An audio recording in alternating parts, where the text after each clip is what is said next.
नमस्कार दोस्तों, कैसे हैं आप सब। आशा करते हैं आप सभी बढ़िया होंगे। दोस्तों, अभी हाल ही में झारखंड सरकार ने एक डिसीजन लिया है जिसमें उसने कहा है कि ये जो तंबाकू है जिसे चबाकर खाया जाता है, इस पर झारखंड सरकार ने 1 साल के लिए बैन लगा दिया है। और ये प्रतिबंध खासकर महिलाओं के अनुरोध पर और खासकर जो युवा हैं उनमें फैल रहे इस कुरीतियों के वजह से जो झारखंड सरकार ने ये डिसीजन लिया है। और इसी वजह से 1 साल तक के लिए तंबाकू को झारखंड सरकार ने झारखंड में खाने और स्टोर करने और यहाँ तक कि बेचने पर भी प्रतिबंध लगा दिया है। और अगर कोई तंबाकू को खाते हुए पकड़ा जाता है या फिर बेचते हुए पकड़ा जाता है या फिर तंबाकू को खाते बेचते या फिर स्टोर करते हुए पकड़ा जाता है, लगता है कि हाँ इसने स्टोर कर रखा है, तो उसके खिलाफ कड़ी से कड़ी कार्रवाई की जाएगी झारखंड सरकार के अकॉर्डिंग। और यहाँ तक मेरे को लगता है ये डिसीजन सरकार को बहुत पहले ले लेना चाहिए था। जिस समय केंद्र सरकार ने जो डिसीजन लिया था उसी समय ये सब पूरी तरह से देश में बंद कर देना चाहिए था। और ये एक बहुत ही ज़्यादा भयानक लत है जिससे देश का युवा इसमें जो है डूबता चला जा रहा है। और इसमें डूबने के बाद फिर वो अपने सुनहरे भविष्य को भी ख़त्म कर देता है। वैसे चलिए, ये खबर है जिसे हम आज के इस वीडियो में समझने वाले हैं कि आखिरकार सरकार ने क्या क्या डिसीजन लिए और केंद्र सरकार ने इससे पूर्व में क्या डिसीजन लिए थे और क्या केंद्र सरकार ने इस पर बैन लगाया था तो उस पर अमल क्यों नहीं किया गया। कई सारे मुद्दे हैं आज के इस वीडियो में हम समझेंगे। सबसे पहले खबर की बात करें तो झारखंड न्यूज़, झारखंड में गुटखा पान मसाला पर लगा प्रतिबंध। हेमंत सरकार ने जारी किया नोटिफिकेशन।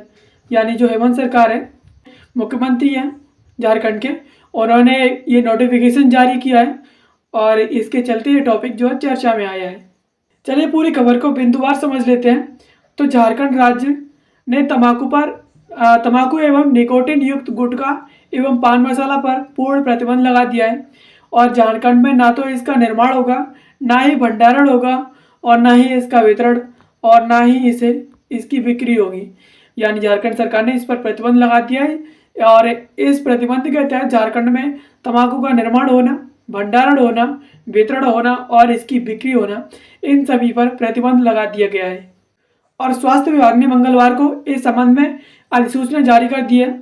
और इसके तहत झारखंड सरकार ने लोक स्वास्थ्य को ध्यान में रखते हुए यह प्रतिबंध 1 वर्ष के लिए लागू किया है और बाद में इसका विस्तार भी किया जाएगा। यानी सरकार ने इस पर मंगलवार को अधिसूचना जारी कर दी है और झारखंड सरकार ने जनता की भलाई के लिए लोक स्वास्थ्य को ध्यान में रखते हुए अभी सिर्फ इसे 1 साल के लिए लगाया है। और अगर लगता है कि हाँ इसे बढ़ाना चाहिए तो इस पर जो है इसका विस्तार भी हो जाएगा। स्वास्थ्य मंत्री डॉक्टर इरफान अंसारी ने इस निर्णय पर कहा कि राज्य के लोगों के स्वास्थ्य के साथ खिलवाड़ किसी भी कीमत पर बर्दाश्त नहीं किया जाएगा। और गुटखा एवं पान मसाला के कारण कैंसर जैसी घातक बीमारियां तेजी से बढ़ रही हैं और हमारे जो देश के युवा हैं उन्हें प्रभावित कर रही हैं। और उन्होंने कहा कि एक योग्य चिकित्सक होने के नाते वे जानते हैं कि यह जहर किस हद तक शरीर को नुकसान पहुंचाता है। यानी वहाँ के जो स्वास्थ्य मंत्री हैं डॉक्टर इरफान अंसारी, उन्होंने भी जो है पूरी तरीके से प्रतिबंध लगाते हुए जो इस बात पर उन्होंने जोर दिया कि वो एक डॉक्टर हैं, तो डॉक्टर होते हुए उन्होंने कहा कि ये मैं जब भली बात ही जानता हूँ कि ये तंबाकू का जहर किस हद तक जो है हमारे बॉडी को प्रभावित करता है और किस तरह से हमारा नाश करते हुए चला जाता है। और उन्होंने कहा कि पान मसाला या गुटखा बेचने, भंडारण करने या सेवन करने पर कड़ी कानूनी कार्रवाई की जाएगी और गुटखा माफिया और अवैध कारोबारियों पर नज़र रखी जाएगी। यानी इस प्रतिबंध के तहत जो भी गुटखा माफिया हैं जो गुटखा बेचते हैं और गुटखा का जो कारोबार करते हैं उन सभी पर जो है कड़ी नज़र रखी जाएगी। और किसी भी दुकान, गोदाम या व्यक्ति के पास गुटखा मिलने पर न केवल सख्त कार्रवाई होगी बल्कि उसका गोदाम भी सीज कर दिया जाएगा। और स्वास्थ्य विभाग एवं प्रशासन को सख्त निर्देश दिए गए हैं कि इस आदेश का कठोरता से पालन किया जाएगा। यानी सरकार ने प्रतिबंध को लागू करते हुए स्वास्थ्य विभाग और प्रशासन को इस बात के निर्देश दिए हैं कि ये जो आदेश दिया गया है तंबाकू पर प्रतिबंध लगाने का, इसका पूरी कठोरता से पालन किया जाए। और अगर कोई भी पकड़ा जाता है कि वो तंबाकू का दुकान है, उसका गोदाम है या कोई ऐसा व्यक्ति है जो बेच रहा है, तो उसके खिलाफ कड़ी से कड़ी कानूनी कार्रवाई की जाए। और महिलाओं ने लगाई थी गुहार। मंत्री ने कहा कि उनसे लगातार महिलाएं बहनें गुहार लगा रही थी कि उनके बच्चे भाई नशे की गिरफ्त में फंसकर अपनी ज़िंदगी नष्ट कर रहे हैं, और मैंने उनकी पीड़ा को समझा और उसके बाद ये ठोस निर्णय लिया।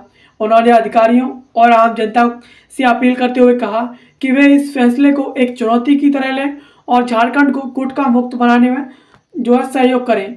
यानी मंत्री साहब का कहना है कि उन्होंने इस निर्णय को इस वजह से लिया है क्योंकि माताएं बहनें जो है उन्होंने आकर के गुहार लगाई थी मंत्री जी से। उन्होंने कहा था कि उनके बच्चे भाई इस तंबाकू की नशे और तंबाकू तथा नशे की लत से अपनी ज़िंदगी को पूरी तरह से बर्बाद कर ले रहे हैं, और इसी के बाद झारखंड सरकार ने यह डिसीजन लिया है। झारखंड में लागू होगा शोध एवं नवाचार नीति। राज्य में विश्वविद्यालयों एवं कॉलेज में छात्र छात्राओं को शोध एवं नवाचार को लेकर प्रोत्साहित करने के लिए एक नीति लागू होगी। उच्च एवं तकनीकी शिक्षा विभाग ने इसे लेकर झारखंड स्टूडेंट रिसर्च एवं इनोवेशन पॉलिसी 2025 तैयार किया है, और मंगलवार को इसका प्रोजेक्ट भवन सभागार में आयोजित होने वाली कार्यशाला में इस पॉलिसी के प्रावधानों पर इसका विमर्श हो गया है। यानी इस पर ये जो पॉलिसी है शोध एवं नवाचार की पॉलिसी, इसे लागू करने की बात कही थी सरकार ने, और इसे अभी हाल ही में मंगलवार को जिस प्रोजेक्ट को लागू करने की बात कही है शोध एवं नवाचार नीति के तहत, उस पर सभागार में आयोजित होने वाली कार्यशाला में इसके प्रावधानों पर विचार विमर्श भी हो चुका है, और इस पर विभिन्न विश्वविद्यालयों के कुलपतियों और शिक्षाविदों से भी परामर्श लिया जाएगा। और इससे पहले विभाग के पदाधिकारी संदीप शर्मा प्रस्तावित नीति के ड्राफ्ट का प्रेजेंटेशन देंगे, और इस कार्यक्रम में यूएसए के मिशिगन यूनिवर्सिटी के professor Prabhat Kumar वर्डवाल social ethics module का प्रेजेंटेशन देंगे। यानी ये जो इनोवेशन है और ये जो नीति सरकार की तरफ से तैयार की गई है स्टूडेंट्स के लिए, उसके तहत जो विभाग के पदाधिकारी हैं संदीप शर्मा, वो इसका जो प्रस्तावित नीति है उसका ड्राफ्ट तैयार करके प्रेजेंटेशन देंगे। और इसी के साथ साथ जो यूएसए के मिशिगन यूनिवर्सिटी के जो प्रोफेसर हैं सुभाष कुमार बर्डवाल, ये सोशल एथिक्स मॉड्यूल का प्रेजेंटेशन देंगे।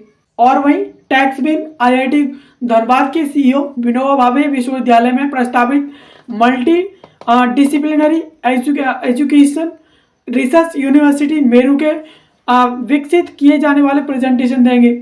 और इसके साथ साथ इसी कार्यक्रम में मुख्यमंत्री विभाग द्वारा 6 पोर्टल की लॉन्चिंग की जाएगी। यानी ये सब जो है मॉड्यूल है जो सरकार की तरफ से तैयार किया गया है इस नीति के तहत, और इसके ड्राफ्ट से कहीं ना कहीं स्टूडेंट्स को फायदा ही होगा।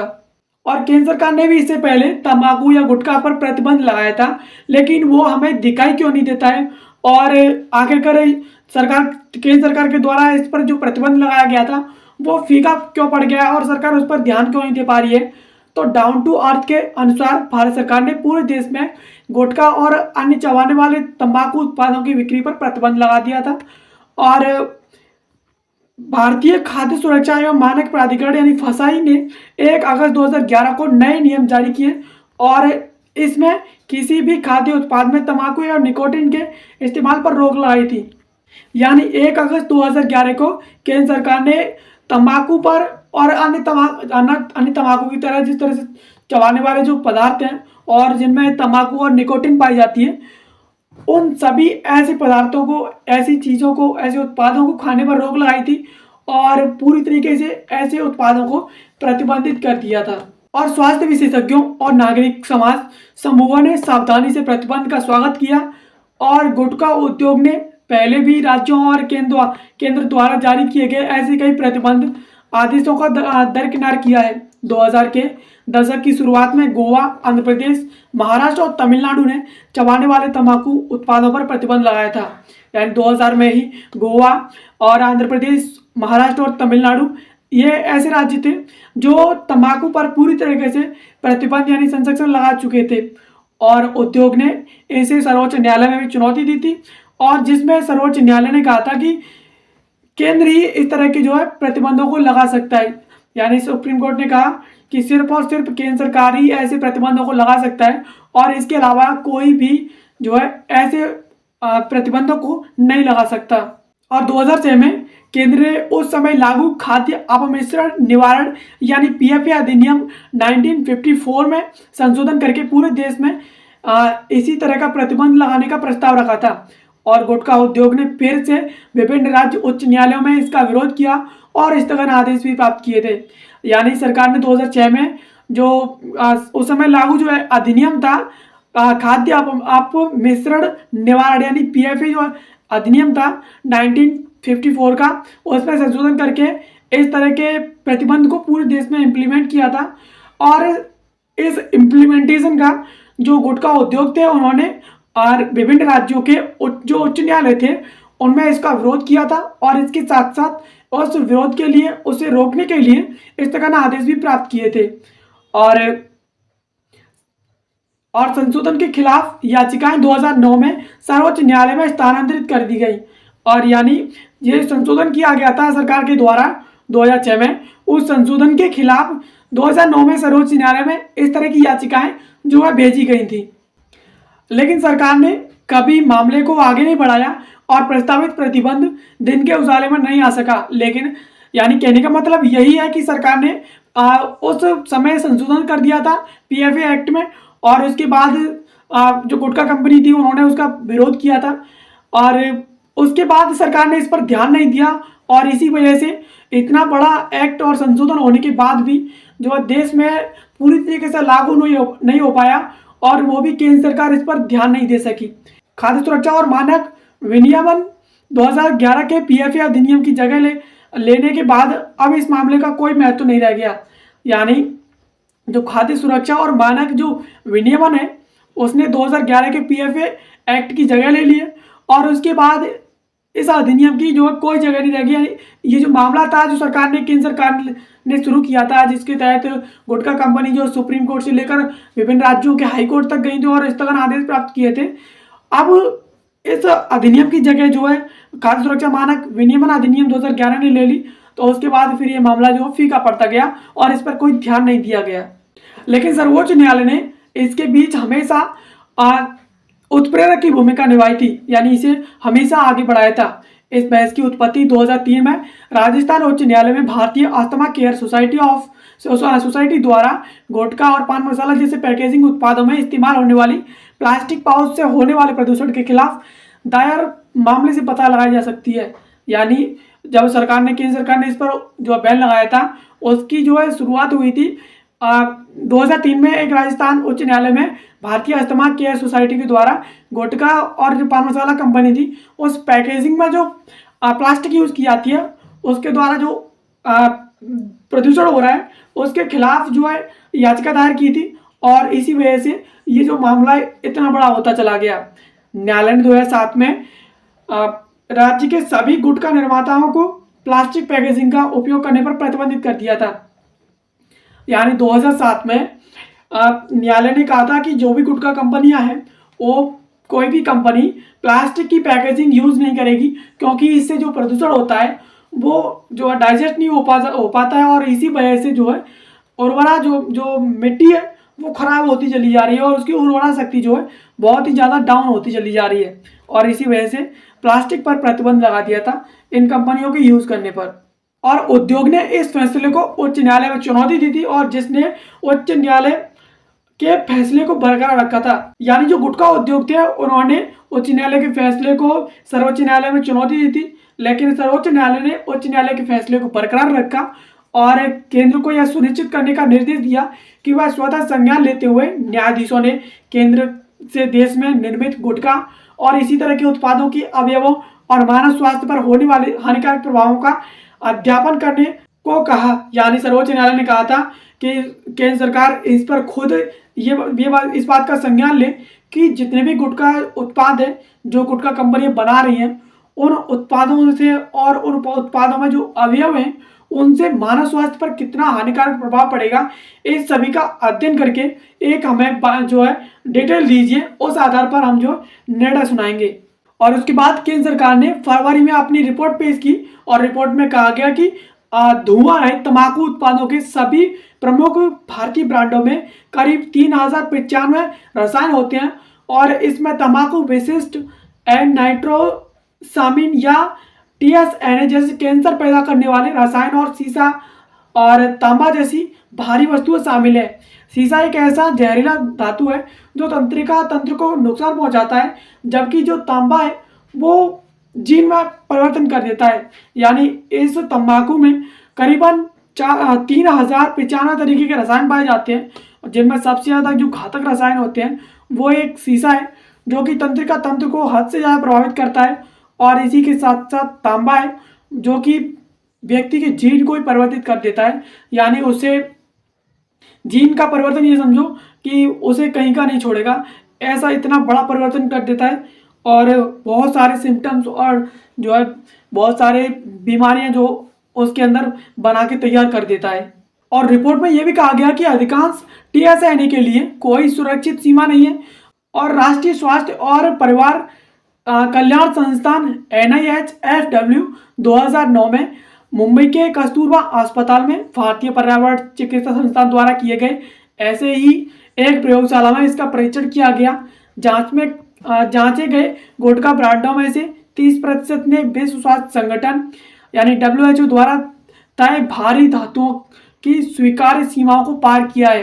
यानी 2009 में मुंबई के कस्तूरबा अस्पताल में भारतीय पर्यावरण चिकित्सा संस्थान के द्वारा एक प्रयोगशाला में परीक्षण किया गया, और परीक्षण में यह जांचा गया कि गुटखा ब्रांडों में से 30% ब्रांड ऐसे हैं जिन ब्रांडों ने विश्व स्वास्थ्य संगठन यानी WHO की तरफ से जो तय की गई धातु हैं यानी भारी धातु हैं, उनकी जो स्वीकार्य सीमा है उस सीमा को पार कर दिया है, यानी उस सीमा से अधिक उन धातुओं का इस्तेमाल किया है। और 2004 में प्रयोगशाला में एक परीक्षण के दौरान गुटखे में भारी धातुओं के उच्च स्तर भी पाए गए, और इसी तरह यह प्रतिबंध प्रभावी ना हो सका। यानी पहले तो 2009 में इसका परीक्षण किया गया था, उस समय पाया गया, और इससे पहले भी 2004 में इसका परीक्षण किया गया था जिसमें भारी धातुओं का भारी स्तर पर उपयोग किया गया था, और इसी वजह से ये जो प्रतिबंध है वो प्रभावी नहीं हो सका था। यानी केंद्र सरकार ने भी प्रतिबंध लगाने की कोशिश तो की थी, लेकिन केंद्र सरकार के द्वारा इस पर ढंग से कार्रवाई न करने और इस पर ध्यान न देने तथा अलग से एक एक्ट बनाने की वजह से ये मामला फीका पड़ गया था और इस पर कोई ध्यान नहीं दिया गया था। लेकिन वर्तमान में 5 राज्य ऐसे हैं जो तंबाकू पर जो है बैन लगा चुके हैं, यानी तंबाकू को प्रतिबंधित कर चुके हैं, और तंबाकू उनमें जो है उन राज्यों में खाना बेचना, भंडारण करना और ये सब जो है पूरी तरीके से प्रतिबंधित कर दिया गया है। तो आशा करते हैं ये वीडियो आपको पसंद आई होगी। ऐसी वीडियोस के लिए आप हमारे चैनल को सब्सक्राइब कर लीजिए। बाकी मिलते हैं किसी अगले वीडियो में किसी नए और इन्फॉर्मेटिव टॉपिक के साथ। तब तक के लिए आप सभी का बहुत बहुत धन्यवाद।